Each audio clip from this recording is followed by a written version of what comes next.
दख्खनचा राजा श्री क्षेत्र ज्योतिबा देवाची चैत्रयात्रा आता अवघ्या 3 दिवसांवर आली आहे. जिल्हा प्रशासन, पश्चिम महाराष्ट्र देवस्थान समिती, ग्रामपंचायत, स्थानिक पुजारी यांच्या वतीनं ज्योतिबा डोंगरावर युद्धपातळीवर यात्रेची तयारी सुरू आहे.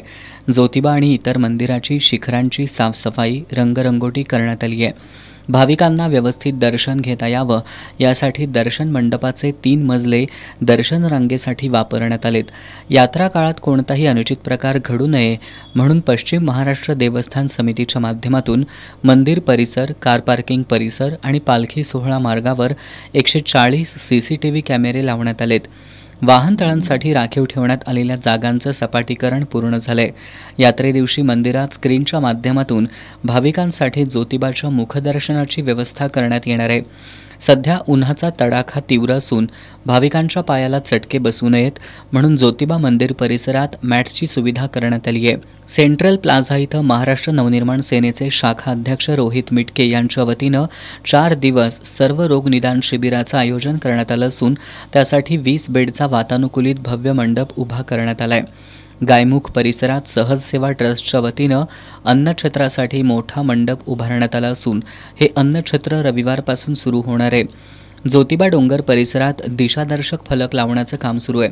यात्रा काळात भाविकांना आवश्यक असणाऱ्या इतर सर्व मूलभूत सोयी सुविधा पुरवण्याची तयारी अंतिम टप्प्यात आली असून भाविकांनी प्रशासनाला सहकार्य करावं असं आवाहन ज्योतिबा देवस्थान समितीचे व्यवस्थापक धैर्यशील तिवले यांनी केलंय. यात्रा मुख्य दिवस दिनांक 23 एप्रिल 2024 मंगळवारी होणार असून त्या अनुषंगाने येणाऱ्या भाविकांच्या सोयी सुविधासाठी प्रशासनामार्फत दर्शन रांगेची व्यवस्था करण्यात येत आहे. दर्शन मंडपाचे यावेळी 3 मजले वापरण्यात येणार आहेत. तसेच 140 CCTV कॅमेरे मंदिर परिसर तसेच पार्किंग व्यवस्था या ठिकाणी लावण्यात येणार आहेत.